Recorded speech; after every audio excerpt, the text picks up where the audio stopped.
Two Guys, One Shaker Cup podcast, hosted by Joshua Shaw and Ryan Buckeye.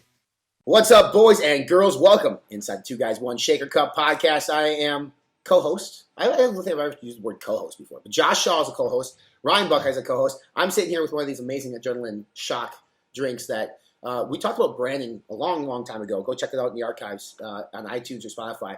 But this was a beverage, Josh, that you mentioned that you liked the branding, I think, on it. And actually, you maybe posted an image online about it, too. But and we're not here to debate or talk about quality of energy drinks. But in terms of branding, I mean, they did a great job. They did a great job. Yeah, I think the post you're referencing was before it even launched. It was, I think Lance Collins is a part of it. He's a old beverage guy that's done a bunch of really cool brands that people know. But Dr. Pepper, Snapple, or Dr. Pepper, I guess now, is like basically also partnering on that deal. And they are taking a different approach to the energy drink market. But I just really liked, it was a very well composed, well refined thing. And I hadn't tasted it at the time, but I kind of knew it was going to taste pretty good. And now we were talking off camera, it's like it's going to be nationally distributed, or it has started this year. So you're going to start seeing it all in coolers and everything. So it's going to be a pretty good product. So I think if you see it around, try it out. Yeah, and I want to publicly apologize to you, Jack Owalk. I know Josh is your boy, but him talking about a competitive energy drink probably makes you upset. So, Josh, if your LinkedIn messages blow up, you brought this on yourself. You brought this on yourself. And we're not here to talk energy drinks or Jack Owalk or VPX or Bang or any of that matter. We're talking about so for the last couple of weeks, we've been talking about COVID-19 and how it's impacted our industry and impacted life in general. But we have to start looking forward and looking ahead because at some point there's going to be an end to this. Can't tell you when that's going to be. I wish I could because it would be amazing. But there will be an end to this, and we will, attempt to move on.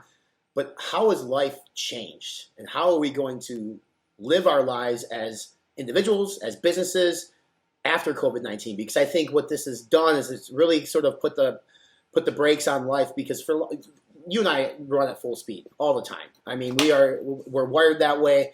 And, I think a lot of people thought to themselves, it'd be nice for the world to slow down for a second.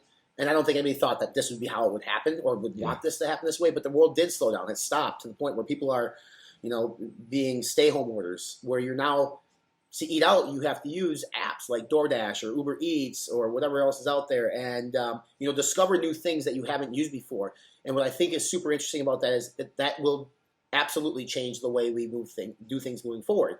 And I'll start with an example. Like I think I mentioned this on a previous podcast.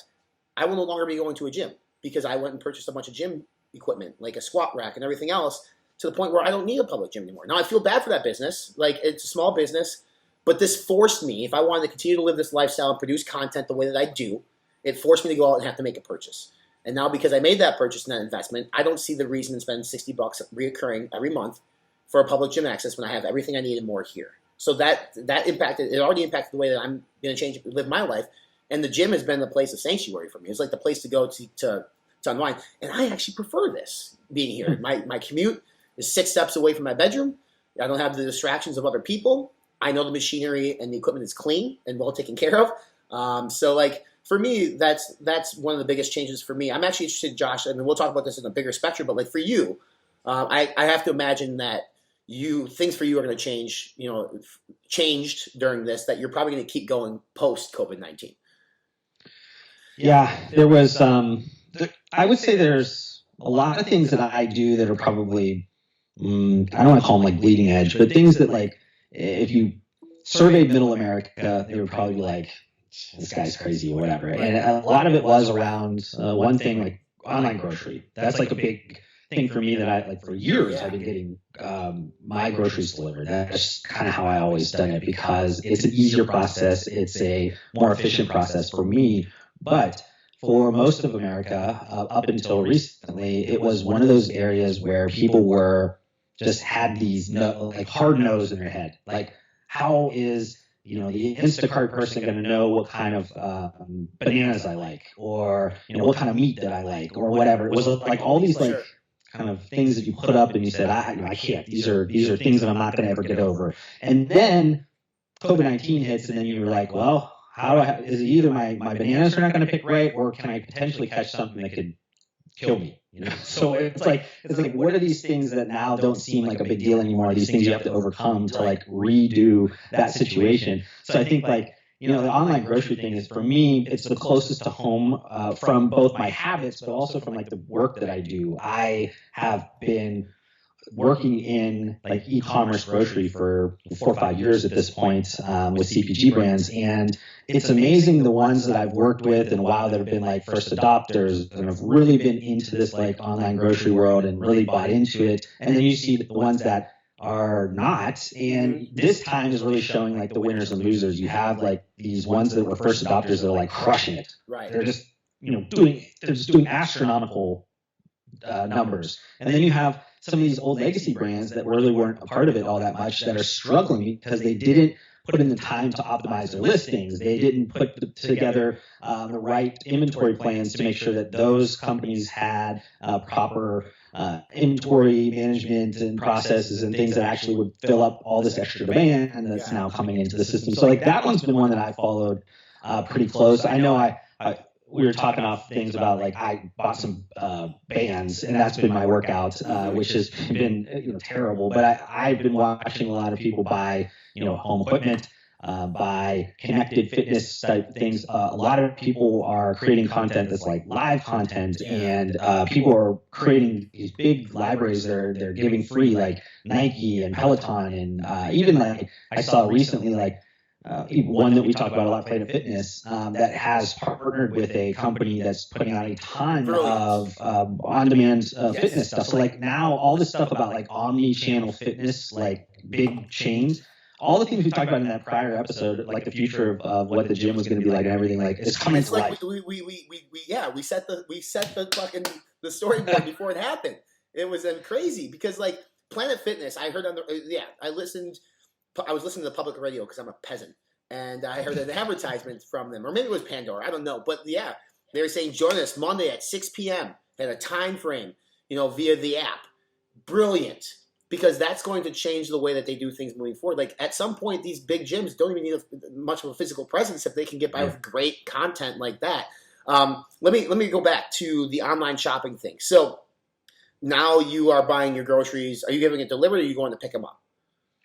Well, I mean, most of it's getting delivered, but when it's like right now, it's kind of this weird period because I think there's a lot of stress in the system. The system was not built to grow this fast or scale this fast. So you have like grocery stores that have huge like times where they're out of like slots for delivery, so you have to be like a little bit flexible at this time. You're not getting the best experience that you could. Like when I used to be doing this 2 years ago, you had the best experience because nobody was using it. So like, they were really catering to you. But now it's like everybody's using it, so now it's a little bit tougher for me than I normally would. But I'm still trying to do delivery because I don't want to go out if I don't have to. Yeah, but that was something that you were doing. Were you doing that prior to COVID-19 a little bit? I was, yeah. Okay, but I think that's a great example because I think when people start using the Instacarts or Shipped or whatever it might be, the models, and getting their groceries delivered from whether it be Walmart or wherever, they start to realize like this isn't so bad. Like I don't have to walk into the grocery store and wait in line or the self-checkout, which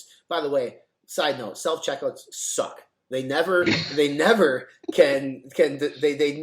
understand that you're putting something on the scale and it's there and they're thinking, did you bag it yourself? No, I didn't bag it myself. It's on the fucking scale. Like, take it, all right? I can get a tangent on that. But it's great, man. Online the delivery is great. Even the pickup option is not bad. With the pickup option, obviously some places require you to reserve a time window, but it's a game changer. And I think if anything, like now these companies like Walmart and Instacarts and stuff, they're like, there are certain companies and brands out there that are excited and thankful for COVID-19. Fitness companies for sure, like Power Blocks and Bowflex and Rogue, they're like sold out, right? But the models in which they were trying to, you can spend $1 billion in advertising, Josh, right, for like Instacart, and it didn't pick up the way they wanted it to. One pandemic, and that was it. Didn't cost them anything. And as unfortunate as it was, people will continue to use Instacart post-COVID-19 because they are already paying for it. They love the luxury and the convenience of it, and they don't have to leave their house. It's truly amazing that is one thing, and the gym is another thing. I mean, there are a lot. Like I think even if it wasn't for Amazon having Prime deliveries being 2-3 weeks on certain non-essential items, that the Prime or the Amazon model too probably would have picked up more subscriptions than Prime. I think it's a little frustrating that you can't get certain items, but like some items you can get in a day. And I get it. I totally understand it. But it's just like, that's a tough business call too. We could do a whole episode on that. Like if you're Amazon, how do you prioritize X over Z? Because, it's just everybody has different needs and wants. So what about our space? Like, what about our space? What changes? Because I think we've seen the brands that have done a really good job with this, that have pivoted. We talk at length about brands like NutraBio, where Mark Glazer and company came out with a immune product, but it came out with a first response product, in which, I can't just do this episode and not talk about it. I mean, they've given out like 20,000 units for free to people, in which they're offering free refills, which is vitamin C. I think there's NAC and maybe zinc in it. But they're delivering it around New York, New Jersey. We have people across the nation who are reaching out, asking how they could get it. Like they leveraged this pandemic in a way that wasn't advantageous in terms of like greed. They're actually doing good to the point where like moving forward post COVID-19, they're going to be fine. I just don't necessarily know, like, are people going to be like, maybe I don't need pre-workout and stop buying it? I don't think that's the case at all. But it'll be interesting to see like how we adapt in this space, because I scratch my head because I think there's a lot of brands just kind of sitting, waiting for it to end, and they're not being proactive like NutraBio is. They're not being proactive like some of these other companies that are doing some cool things.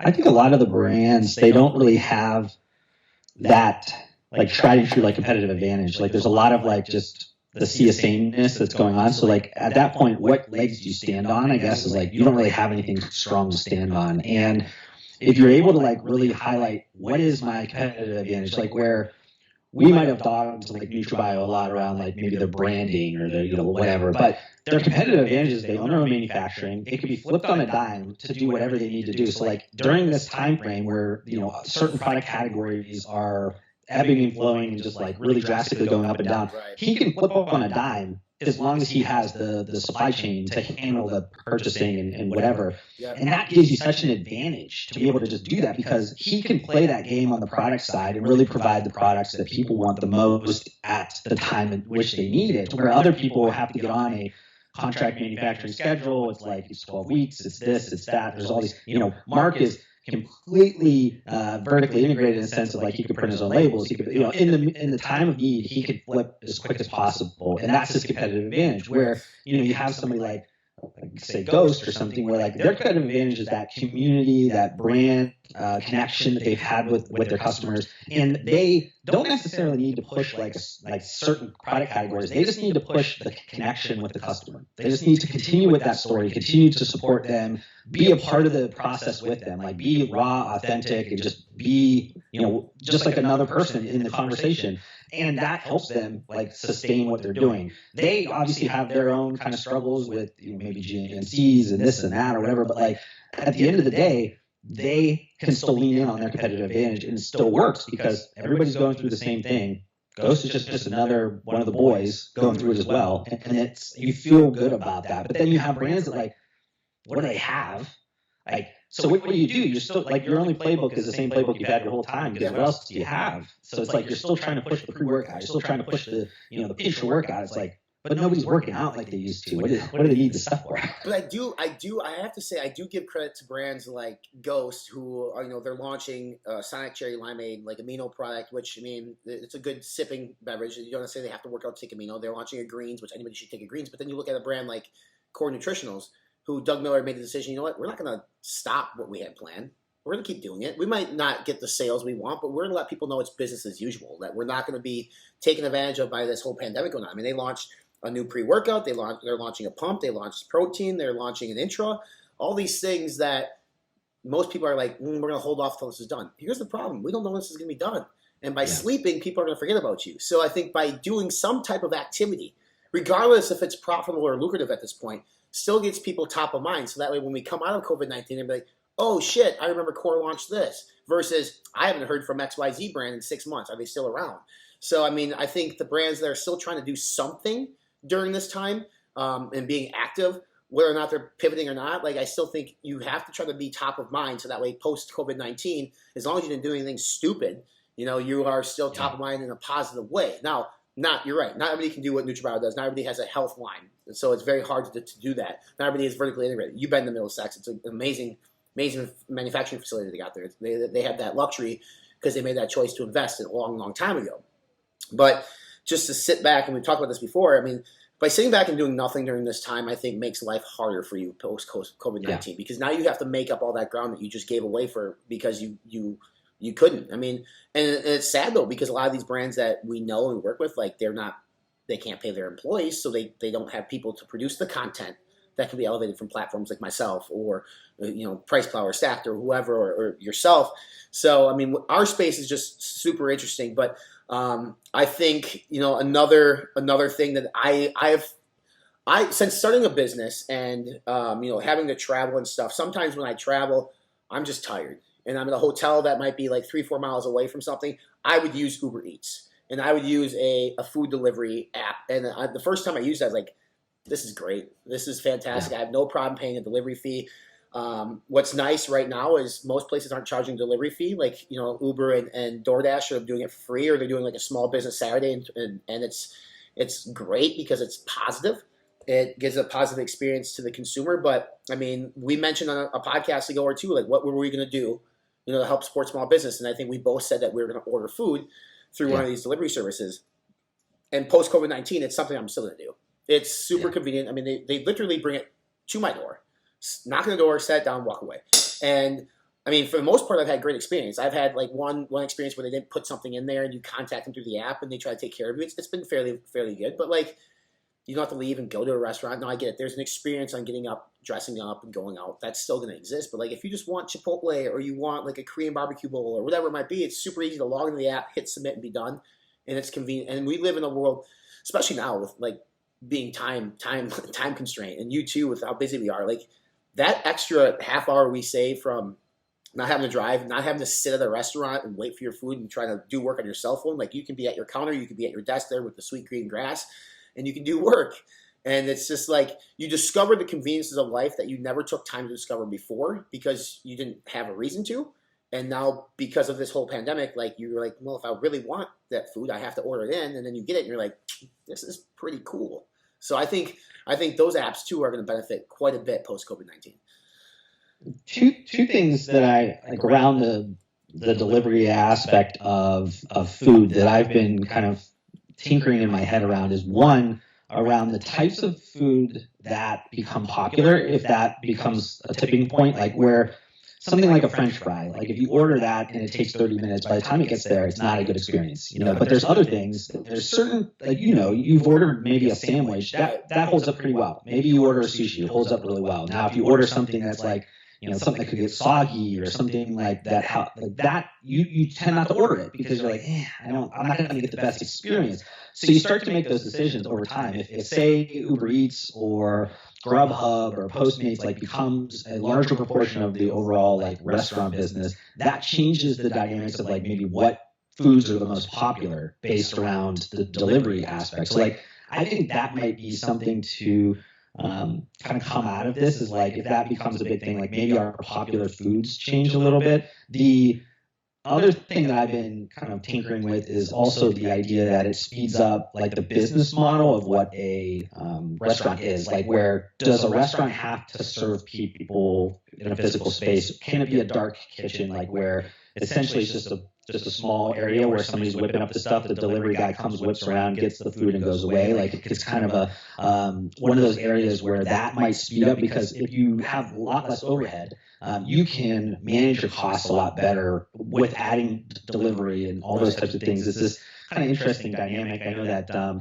actually the founder of Uber, Travis Kalanick, he actually cashed out all of his Uber stock and then invested in a new one of his new startups called, I think it's called Ghost Kitchens, but maybe it has a different name. But basically, it's just developing that infrastructure of dark kitchens where like basically it's just helping Uber Eats or Grubhub or Postmates have these areas where they're basically just like a box where a guy's in there whipping up food, and like literally it's just a matter of like creating a restaurant concept that way, not having the actual overhead of having to put people in there and having to fill it up, and it's maybe not busy certain times. Like there's all these kind of things where it's like stripping away all the costs because now it's this new world of like just delivery. Like why why worry about it? Could you imagine like being in a city like New York City, where I can't even fathom what a lease costs in some of those places. Yeah. But it cannot be cheap. But if you're able to maybe be outside the city a little bit, and you can just create the food that people want,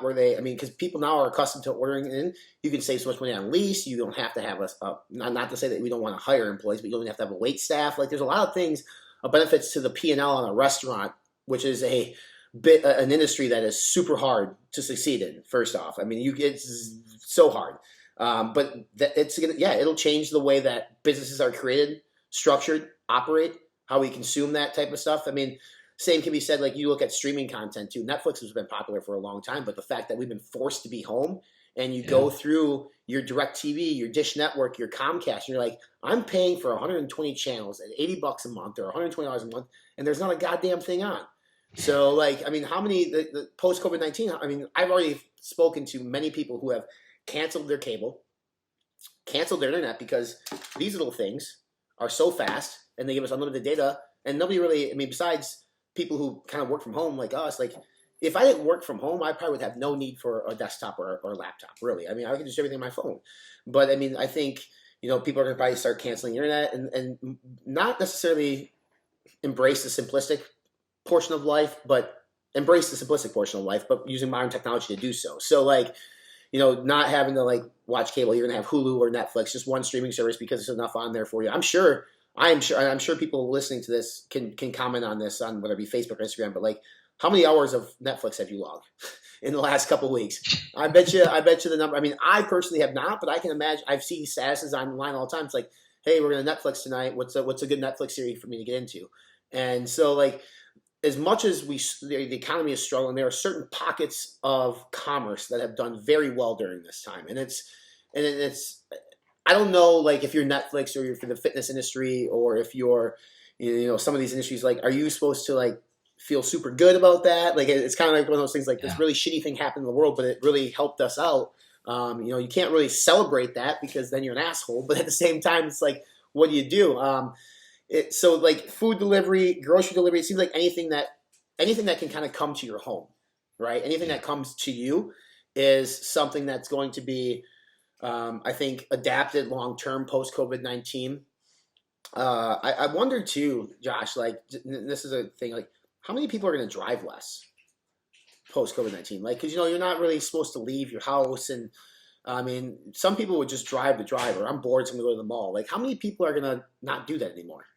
Well, if you think about it in two ways, you have the work from home now that's getting this huge test market. That's all companies now that they were we're never going to have our employees work from home. Now all of them are working from home, and they're hey, this is actually pretty cool. We've actually still getting some, output here. We're doing pretty good. We can cut costs. We don't need to have all these big rental areas and buildings and kind of all that stuff. So you have that where that's where most people commute, to work, and then secondary, you're usually commuting to big, say you go to the mall, or say you go to a concert, say you go to a baseball game or something like that, where you have these events that you go to.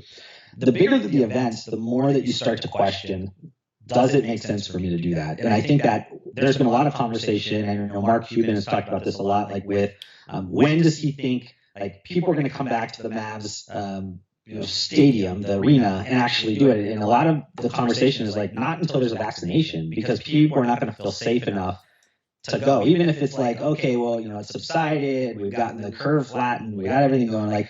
Do you still feel comfortable being in an arena with 25,000 people that are spit droplets and people are yelling and whatever? It's you just don't know how one person gets it and it just spreads like wildfire. And it's one of those things where you start to then question do you go to those things? If you're not going to work, car sales, I think I saw the data that just came out, it's down 67% or something last month, car sales.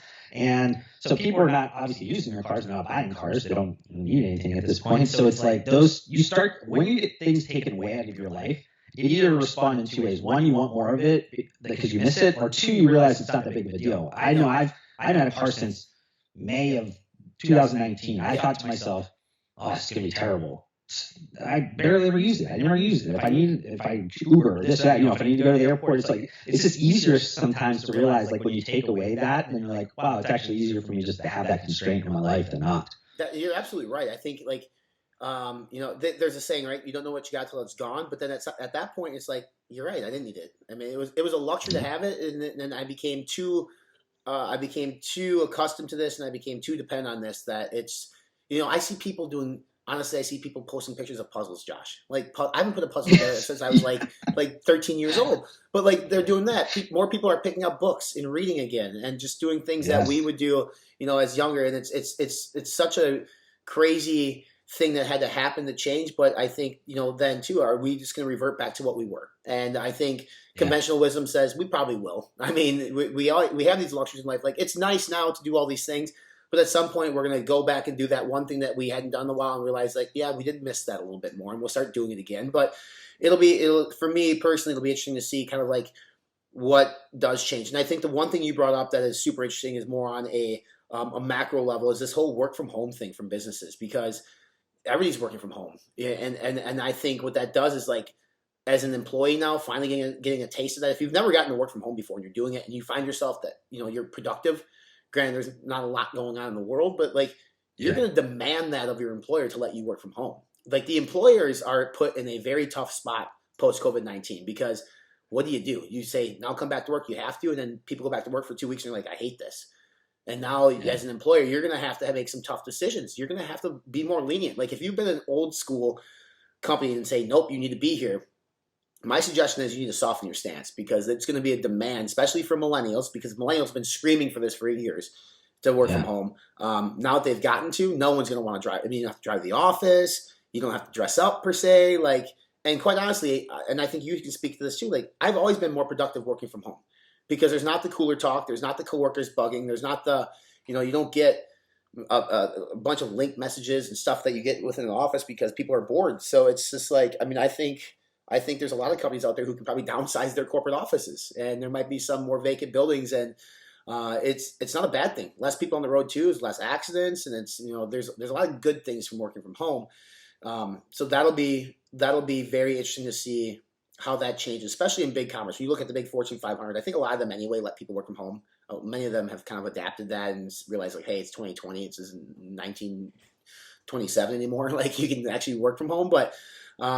What do you think, as we roll out this episode here, like, what do you think is going to be the biggest change that happened from COVID-19 that stays post-COVID-19? And then we've talked about a lot of them. It might be one of those for sure. Yeah, I mean, I think it's something to do with probably commerce. Like, I think that the grocery thing, I think, is probably, it's one of the last to adopt digital, because it's a very sacred routine for people. There's a lot of baked in things when you were a kid that your parents went through the grocery store a certain way, and that's, you just subconsciously do things. But even the oldest individuals in our world, like the baby boomers and stuff, like, they had to make the decision to adopt online grocery, and they were by far the least kind of forward in that area. So I think, like, all this trial creates some element of speeding that up, and I think that's going to be your biggest kind of difference. I don't think, to your point, I don't think there's anything that we've talked about is out of the blue. I think everything has already been in motion. This is all just an acceleration of, like, where it is. Like, with online grocery, I've been looking at some of the stats. Like, it's pushing everything 2 to 3 years ahead in the scale of it, like, in terms of the speed of adoption right now. So, like, it's already going to happen. It was already the future of where everything was going, but it's just speeding it all up. So I think, like, that's going to be the most noticeable. You're going to see this be like a virtuous cycle, because I think a lot of, like, the Walmarts or the Krogers or the, even Amazons, that, like, they are now looking at the consumer behavior of what's happening right now, and then they're going to change everything to really dial it in to be perfect for everybody in this next phase. So it's going to be like, I think a lot of people, they're going to have this less than great experience right now just because there's so much, like, pressure into the system. But I think they're going to have, maybe it's not every trip. Maybe if they make 4 trips to the grocery store, maybe 1 out of those 4 become an online grocery trip. And then maybe 3 years from now, that turns into 2, and then turns, like, it's one of those things where it speeds up the adoption rate, where I think it's more of like 5% more each year turns into something bigger when you think about it as an aggregate. It's not really like people aren't going from 0 to 100. It's more, kind of a pace. So I think that's going to be one of the ones that's going to be really noticeable, because I think the grocery industry is very fast to adapt to things, because people are constantly doing things from a purchase behavior. You're really quick to buy groceries, week after week or a couple days after a couple days. Right. So I think you're going to see most of the changes there over some of the ones that's going to take more time to like see it in happening over time. The biggest thing with that, Josh, I mean, it's not even the poor consumer experience, I think, stems from the poor inventory management system online, because most of these businesses weren't built on that, right? Like, we went to a local grocery store here and said, well, Instacart said you had this many in stock, and they had none there. So they're not speaking. These stores are not speaking to Instacart the way it's supposed to, because they weren't ready for this, right? Like you mentioned, there's so much stress in the system. So this is also forcing your ShopRites and Kroger has been good. Kroger has had this model for a while. Walmart has had this model for a while. Target. But like some of the smaller local ones who are big regional chains, for us up here in Minneapolis, there's one called Cub Foods, which is owned, it was owned by Super Value, but like they aren't ready for this, but they had to do it. And now it's like the executives there need to get their ass in gear and come to it, because people want this and they expect it. And I think the grocery pickup / delivery is obviously going to keep being a thing, just because we want convenience. Now we've discovered the convenience and we love it. I think the food delivery thing is, again, going to be just huge. I think that people really, we've always gotten pizza delivered because it was there. Like there was pizza delivery, it was cool, right? Like the football games, let's get pizza delivery. Well, now we know that we can get Cheesecake Factory. We can get a slice of cheesecake and the hanger steak, and like we can get anything we want from any menu in the world, or locally, granted, delivered to us. So it doesn't have to be pizza anymore. So the pizza industry, congratulations. You all were way ahead. This is why pizza is number one. This is why pizza and beer are number one. Even though beer couldn't be delivered, pizza is number one. So it'll be interesting. I'd like to hear from people listening to what changes have you made during this phase? What changes do you plan on keeping moving forward? One thing that I had not done really is the grocery delivery thing.